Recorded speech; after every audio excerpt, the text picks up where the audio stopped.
गहनीनाथ का जन्म। कनकगिरी गांव से चलकर दोनों गुरु चेले चंद्रगिरी नामक गांव में ठहरे, जहां पर गुरु मच्छिंद्रनाथ ने गोरखनाथ को चारों वेद और 6 शास्त्र तथा 18 पुराणों का अध्ययन कराया। संजीवनी विद्या और सावन तंत्रों की विद्याएं भी बताईं तथा भूत प्रेत बेताल आदि को वश में करने के मंत्र सिखाए।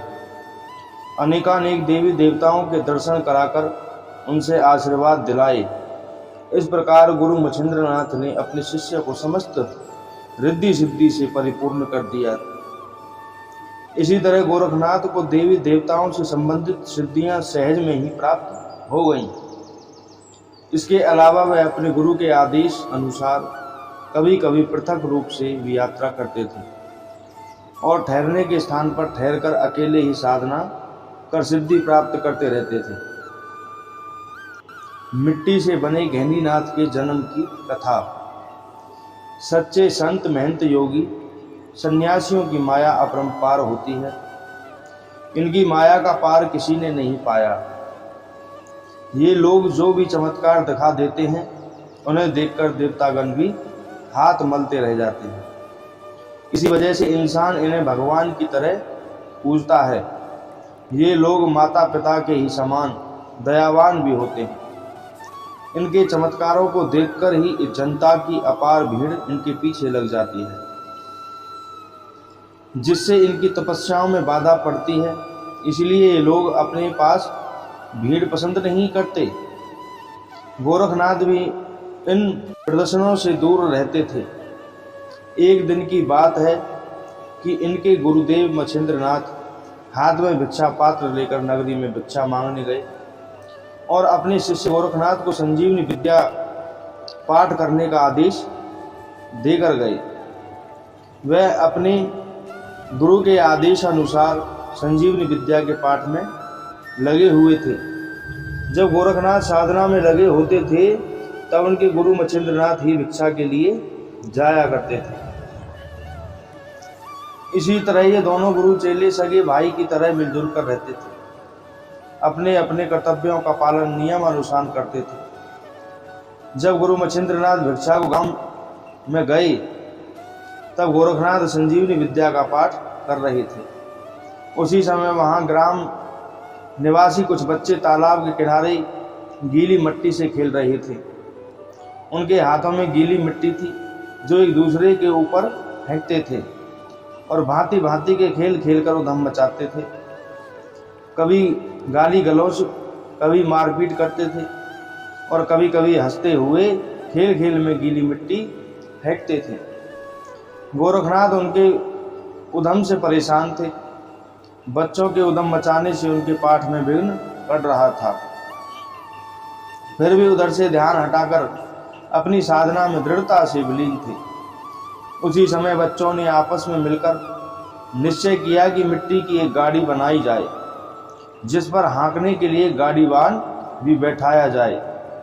पर सबसे मुश्किल प्रश्न ये था कि गाड़ी बने किस प्रकार।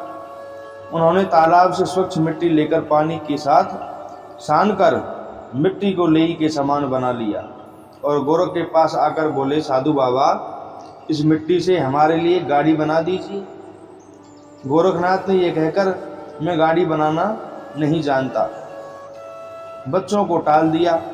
परंतु धुन के पक्के बालकों ने कई बार बनाकर बिगाड़ने के बाद गाड़ी को बना ही लिया। परंतु गाड़ी पर गाड़ीवान के बैठे होने की कमी सभी बालकों को खटक रही थी। परंतु गाड़ीवान बनाने की सामर्थ्य किसी में भी नहीं थी। वे सब मिलकर फिर गोरखनाथ के निकट आ पहुंचे और निराश भरे स्वर में बोले, बाबा जी, गाड़ी तो हमने बना ली मगर गाड़ीवान हम लोगों से नहीं बन सकता। गोरखनाथ ने उन्हें बहुत टालने की कोशिश की। बच्चों में ऐसे काम नहीं जानता, मगर बच्चे क्यों हार मानने लगे। उनमें से एक लड़का बोला, अजीब बात है, आप पढ़े लिखे होकर एक गाड़ीवान नहीं बना सकते। हमने तो सुना है पढ़े लिखे लोग मूड़ा, तिपाई, खाट वगैरह सब चीज़ बना देते हैं। सब बच्चों ने ताली पीटकर अपने साथी की बात का समर्थन किया। बाबा जी झूठ बोलते हैं, गाड़ीवान बनाना ये जरूर जानते होंगे। गोरखनाथ ने बालकों के उधम से तंग आकर माथा पच्ची करने में भलाई नहीं समझी। उनके संजीवनी विद्या पाठ में विघ्न पड़ता था, इसीलिए उन्होंने बच्चों से हार मानकर कहा, गाड़ीवान बन जाने पर यहाँ से चले जाओगे?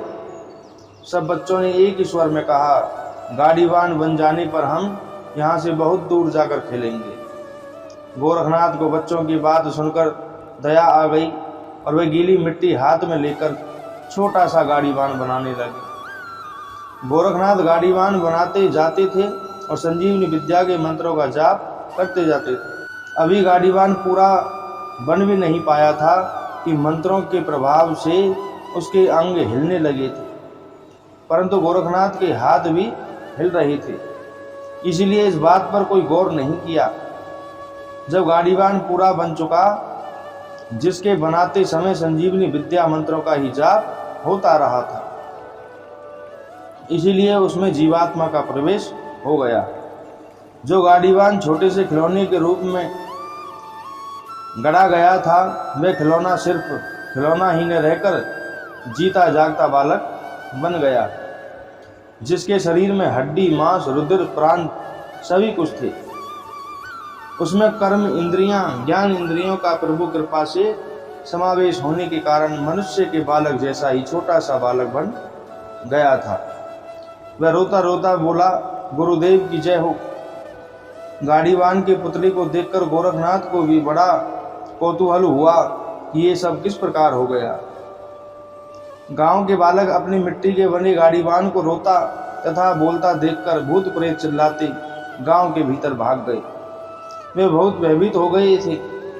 उन्होंने अपने घरों में जाकर सब घटना अपने माता पिता को सुनाई, जिसे सुनकर सबको बड़ा आश्चर्य हुआ। सारे गांव में हंगामा सा मच गया।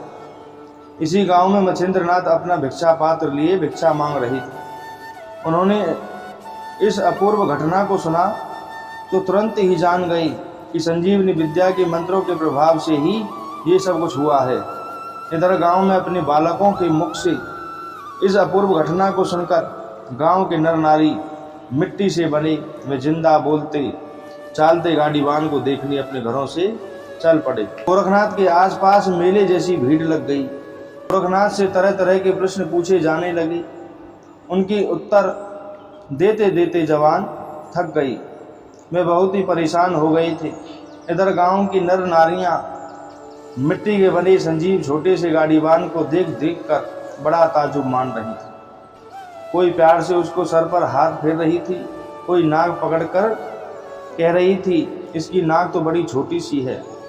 कोई कह रही थी, इसका मुंह तो खोल कर देखो, इसके दांत भी ही हैं या नहीं। गाँव की स्त्रियों के झुंड में वह सजीव गाड़ीवान का पुतला घबरा कर रोने लगा तो एक नारी ने उसे अपनी गोदी में उठाकर पुचकारना, चूमना शुरू कर दिया।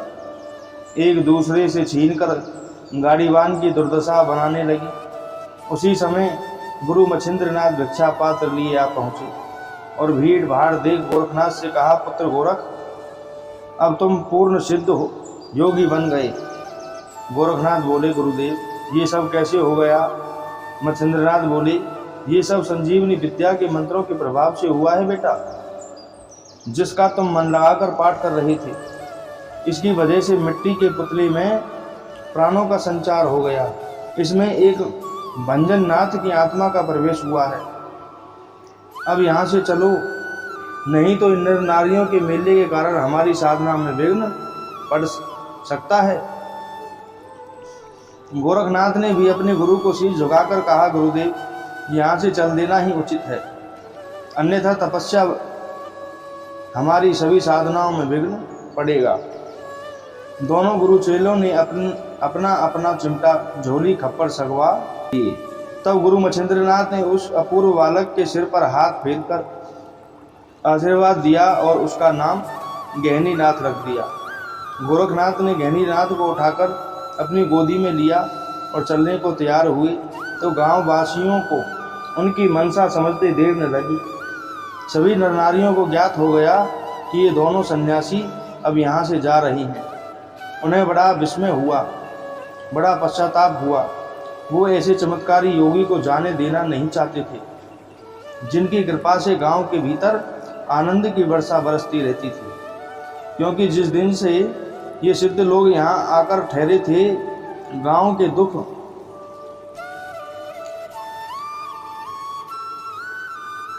दुख दरिद्र एकदम भाग गए थे। उनके भागते ही स्वास्थ्य व संपत्ति घर घर में आ गई थी। काफी प्रार्थना करने पर व हाथ जोड़ने पर, पैर छूने पर भी दोनों संत राजी नहीं हुए। तो गांव वासियों ने कहा कि दोनों नहीं रहना चाहते तो एक महात्मा को तो जरूर ही यहाँ पर रहना चाहिए। हम लोगों के उद्धार का दूसरा उपाय इसके अलावा और नहीं मालूम पड़ता। जब गांववासी उनका पीछा छोड़ने को किसी भी भांति राजी नहीं हुए, तो गुरु मच्छिंद्रनाथ बोले, हे प्यारे भक्तों, साधु के एक स्थान पर ठहरने में उसमें गदलापन आ जाता है। साधु संत तो रमता रहे, वही उसके उद्धार का हेतु है, नहीं तो उसकी की हुई समस्त तपस्याएं नष्ट हो जाती हैं। और इसीलिए अब हमें जाने दो, फिर कभी अवसर मिला तो तुम्हारे पास आकर सत्संग करेंगे। किसी ने ठीक ही कहा है, रमता जोगी बहता पानी ही स्वच्छ रहता है।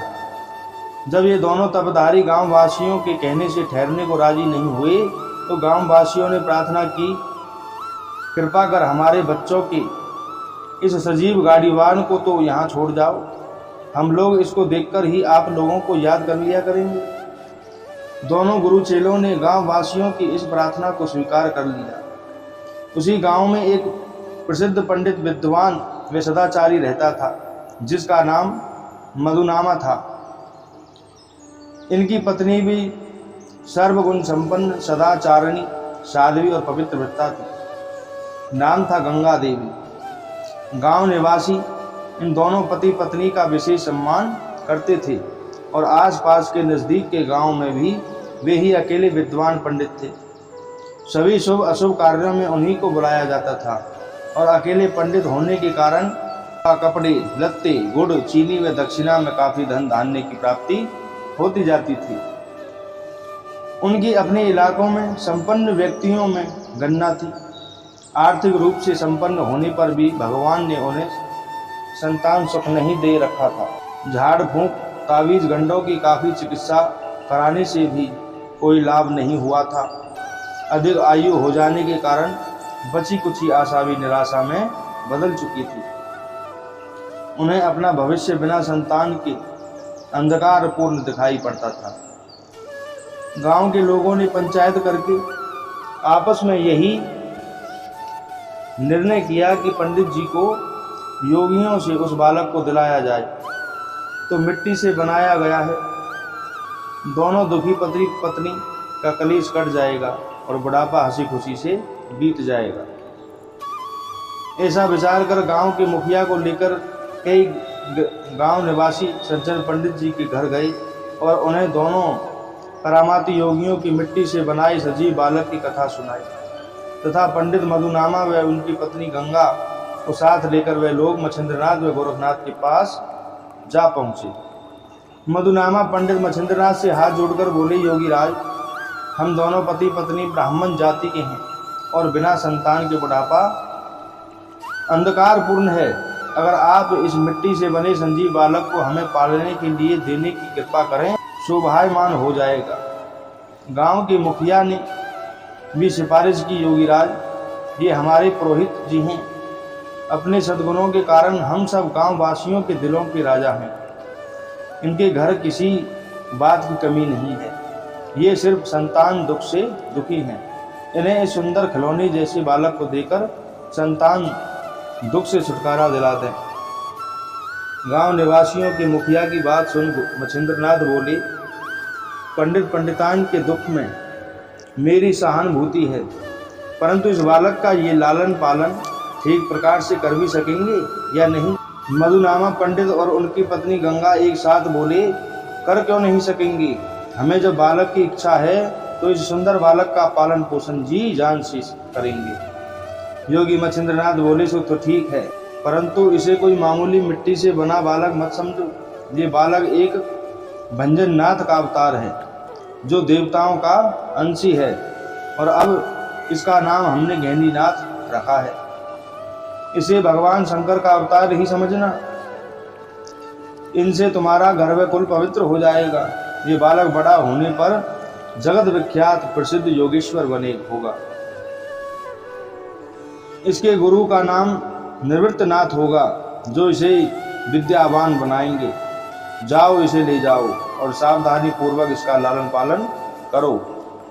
इतना कहकर गुरु मच्छिंद्रनाथ ने गंगा के ऊपर अभिमंत्रित भस्मी छिड़की, जिसके द्वारा गंगा का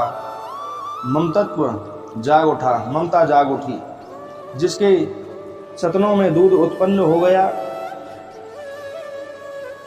उसने तुरंत ही बालक गहनीनाथ को स्तन पान कराया और गुरु मच्छिंद्रनाथ से बोली, योगी राज, आप निश्चिंत रहें। इस बालक का लालन पालन मैं अपने उधर से पैदा हुए शिशु के समान लाड़ प्यार से करूंगी, आप चिंता न करें।